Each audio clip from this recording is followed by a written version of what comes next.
Meus queridos alunos da nossa Escola Bíblica Palavra Viva, hoje nós estamos iniciando o nosso curso em Cristo, um estudo da carta aos Efésios, uma carta da prisão. E hoje nós vamos estar entrando no capítulo 1, dos versículos 12 a 14 da carta aos Efésios, para falar sobre a atuação do Espírito Santo na redenção do homem. Nós vamos notar aqui a perfeita ordem e a sequência da obra das três pessoas da Trindade no primeiro capítulo da carta aos Efésios. Escolhidos pelo Pai, dos versículos 3 a 6, redimidos pelo Filho, 7 a 12, selados pelo Espírito Santo, versículos 12 a 14. Então aqui nós temos as três pessoas da Trindade atuando na obra da redenção. Fomos escolhidos pelo Pai, fomos redimidos pelo Filho, fomos selados pelo Espírito. Nós já temos observado que a frase "o louvor da sua glória" divide as três seções do trecho e apresenta três temas da obra da Trindade. A primeira ocorrência da frase está no versículo 6, onde termina a exposição da atuação de Deus Pai e inicia a descrição da obra do Filho de Deus, ambas para o louvor da glória da sua graça. No versículo 6. A segunda ocorrência da frase se encontra no versículo 12, onde termina o assunto da obra da redenção e começa o assunto da atuação do Espírito Santo. Esta agora não é o plano e nem a execução do plano por Jesus Cristo, mas é para que os crentes em Cristo sejam para o louvor da sua glória, a fim de sermos para o louvor da sua glória, no versículo 12. Como que os crentes em Cristo podem ser para o louvor da glória de Deus? Nessa altura, o apóstolo Paulo introduz o assunto do Espírito Santo. É por ele que a vida do crente pode ser transformada para louvor da glória de Deus.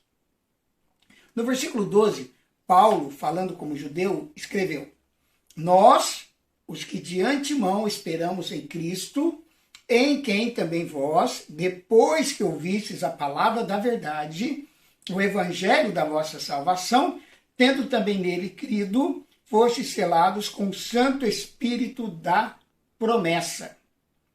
No versículo 13, aprendemos como os efésios convertidos a Deus foram salvos e como receberam o Espírito Santo. Primeiro, eles ouviram a palavra da verdade. A Bíblia, que é a verdade e que expressa a verdade a respeito de Deus e também do homem e o seu pecado. Então, a palavra da verdade é a Bíblia. Eles ouviram a palavra da verdade.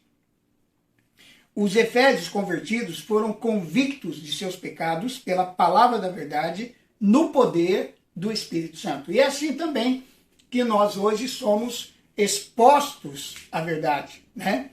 Nós precisamos ouvir a verdade, ouvir a palavra de Deus, para que essa fé seja gerada em nosso coração pelo Espírito Santo.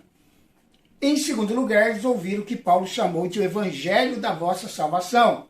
É pela palavra da verdade que podemos chegar ao conhecimento de Cristo como Salvador. A fé vem pela pregação e a pregação pela palavra de Cristo. Romanos 10, 17. Eles creram em Cristo, tendo nele também crido. Foram salvos por Cristo, mas ao mesmo tempo foi feita uma obra do Espírito Santo nos seus corações. Eles receberam o Espírito Santo e foram regenerados e selados por ele. Como que eles receberam o Espírito Santo?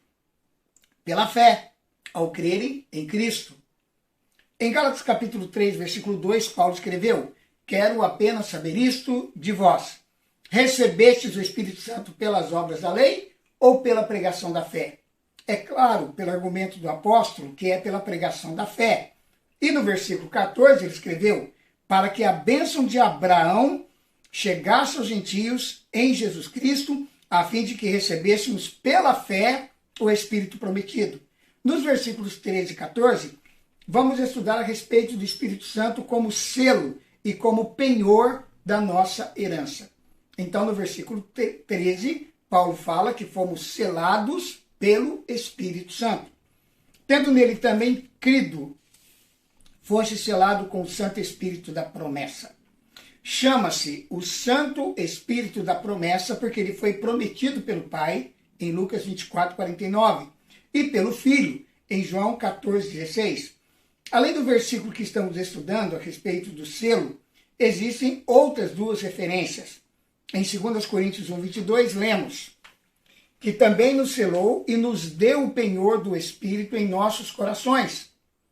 E em Efésios 4,30, não entristeçais o Espírito de Deus, no qual fostes selados para o dia da redenção.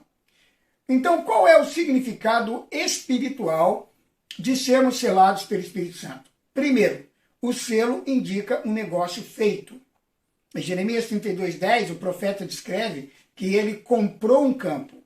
Assinei a escritura, fechei-a com selo, chamei testemunhas e pesei o dinheiro numa balança. O crente é selado, porque a compra já foi feita com o precioso sangue de Cristo. Segundo, o selo indica propriedade. Em muitos países, há o costume de selar ou marcar os rebanhos com as iniciais do dono, para que todo mundo saiba a quem pertencem. O Senhor Jesus disse, conheço as minhas ovelhas, João 10,14. Paulo escreveu, o firme fundamento de Deus permanece tendo este selo, o Senhor conhece os que lhe pertencem. 2 Timóteo 2,19, o apóstolo Paulo escreveu às igrejas em Éfeso e Corinto a respeito do selo do Espírito Santo. Na cidade de Éfeso havia um grande comércio de madeira em toros. Ao chegarem as balsas de toros do Mar Negro, o negociante escolhia para poder reconhecer a madeira que tinha comprado. Assim a madeira podia ficar na água por algum tempo antes de tirá-la. O crente é comprado com o precioso sangue de Cristo e selado com o Espírito Santo da promessa, que indica quem é o dono. Então saiba de uma coisa, se você é selado com o Santo Espírito de Deus, você tem dono. Você pertence a Cristo. Ninguém pode tocar em você sem a permissão de Cristo. E você está debaixo da autoridade e da proteção do seu dono. O selo indica segurança em terceiro lugar. Há exemplos dessa verdade na Bíblia. Lemos em Esther, capítulo 8, versículo 8, que o rei disse a Esther, escrevei, pois, aos judeus como bem vos parecer, em nome do rei, e selai-o com o anel do rei, porque os decretos feitos em nome do rei, que com o seu anel se selam, não se pode revogar. Quando o Senhor Jesus foi crucificado, os seus inimigos queriam a máxima segurança para o túmulo, onde o corpo de Jesus foi colocado. Indo eles, montaram guarda no sepulcro, selando a pedra e deixando ali a escolta. Mateus 27, 66. Neste caso, sabemos que de nada adiantou, porque Cristo ressuscitou e o selo foi quebrado. Porém, em Cristo nós temos a segurança e fomos selados pelo Espírito Santo para pertencer a Ele. Quem é que sela? Deus Pai, porque Ele é a origem de toda a bênção. O Pai dá ao Filho, faz a obra, e o Espírito Santo aplica aos corações e à vida. Você, meu amado irmão, minha amada irmã, que já entregou sua vida a Jesus, se converteu totalmente a Cristo, você é selado, você é selada pelo Santo Espírito da promessa. Como sabemos que somos selados, então? Da mesma maneira pela qual sabemos que somos salvos. Ao crermos em Cristo, sabemos pela palavra de Deus que somos salvos. O penhor da nossa herança, no verso 14, o Santo Espírito da promessa, o qual é o penhor da nossa herança até o resgate de sua propriedade em louvor da sua glória. O Santo Espírito da promessa nos sela. Ele é o penhor da nossa herança. A palavra grega arrabon, traduzida por penhor, é empregada 3 vezes por Paulo, a saber, em 2 Coríntios capítulo 1, versículo 22, 2 Coríntios capítulo 5, versículo 5 e Efésios capítulo 1, versículo 14. E sempre se refere ao Espírito Santo. Significa o depósito e o sinal do negócio, que é a garantia do pagamento total que vai seguir. O Espírito Santo é o penhor da nossa herança. Isto é, a primeira parte que já podemos aproveitar e gozar em antecipação da entrada da nossa herança celestial. No Velho Testamento, encontramos algumas ilustrações desta verdade. Em Gênesis 24, encontra a história do servo de Abraão em viagem para buscar uma noiva para Isaac. Foi guiado por Deus e, ao encontrar-se com Rebeca, contou-lhe a glória e a riqueza do seu senhor e que Abraão tinha dado a Isaac tudo quanto tinha. O servo de Abraão não somente contou a respeito das riquezas de Isaac, mas também deu a Rebeca presentes de muito valor. Um pendente de ouro, 2 pulseiras de ouro, joias e vestidos. Para Rebeca, tudo isso foi como uma amostra, uma garantia, um penhor das riquezas que ela podia gozar em antecipação das riquezas que iria gozar como esposa de Isaac. Em Gênesis 45, lemos que, depois da reconciliação de José com seus irmãos, estes foram enviados de volta para seu pai Jacó. José enviou a seu pai 10 jumentos carregados do melhor do Egito e 10 jumentos carregados de cereais e pão para seu pai para o caminho. Jacó não quis acreditar que José estava vivo e que era governador do Egito, mas quando viu tudo quanto José lhe enviara e os carros para levá-lo ao Egito, ele disse: basta, ainda vive meu filho José. Quanto às coisas do melhor do Egito, Jacó recebeu a garantia e o penhor, uma pequena parte apenas de tudo que ia gozar no Egito com seu filho José. O Espírito Santo é o penhor da nossa herança, até ao resgate da sua propriedade. Temos estudado a respeito do penhor da nossa herança. Agora, vamos passar a considerar o resgate, que é a fase final e completa da nossa redenção. Não da nossa herança, mas sim de nós, a propriedade de Deus. Há 3 aspectos da redenção do crente, a saber, a redenção da alma, a redenção da vida e a redenção do corpo, de todos os crentes na vinda do Senhor Jesus. Este é o resgate da sua propriedade que nós esperamos em louvor da sua glória. Amém? Então, que Deus abençoe você, querido. E você saiba que você foi selado pelo Santo Espírito da promessa. Chegará o dia em que Jesus virá resgatar a sua herança, que somos nós, e nós vamos desfrutar da herança que Ele preparou para nós. Que Deus o abençoe, que Deus encha você desta convicção no seu coração.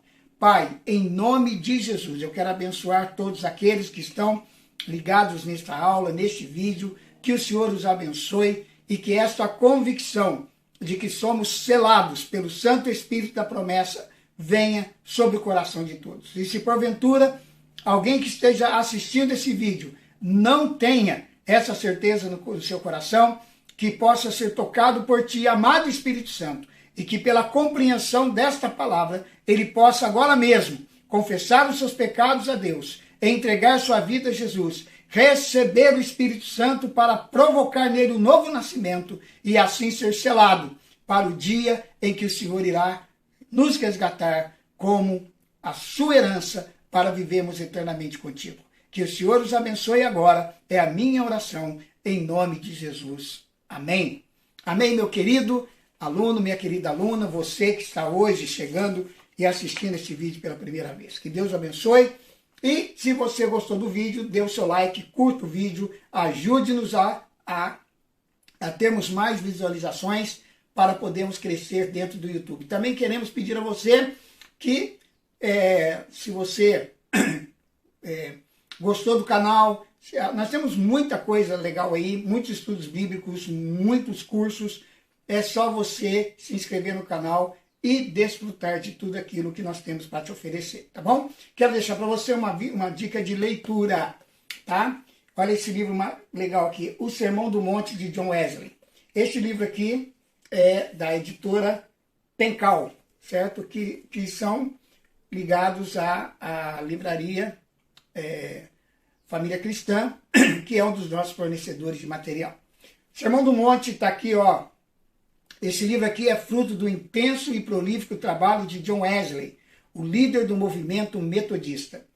Aparentemente fascinado pelo Sermão do Monte, presente nos capítulos de 5 a 7 do Evangelho de Mateus, Wesley dedicou 13 de seus 44 sermões à reflexão em torno desse texto. Por possuir uma unidade interna e um encantamento textual coeso, esses 13 sermões foram reunidos em um único volume, este que você tem em mãos, a fim de contemplar todo o poder e a beleza das reflexões wesleyanas acerca do importante Sermão do Monte. Então, esse livro você pode adquirir na livraria Palavra Viva por R$ 25,00 e eu vou deixar para você o número do nosso WhatsApp para você fazer o seu pedido. Se você mora aqui em Londrina, você entre em contato conosco, passa o seu endereço e nós levaremos na sua casa este livro, Sermão do Monte, de John Wesley. E daremos mais dicas de livros fantásticos para você aqui na nossa Escola Bíblica. Tá bom? Deus abençoe a todos, um forte abraço e até o nosso próximo encontro com o nosso curso Em Cristo, uma carta da prisão, um estudo do livro de Efésios. Amém? Forte abraço e até lá.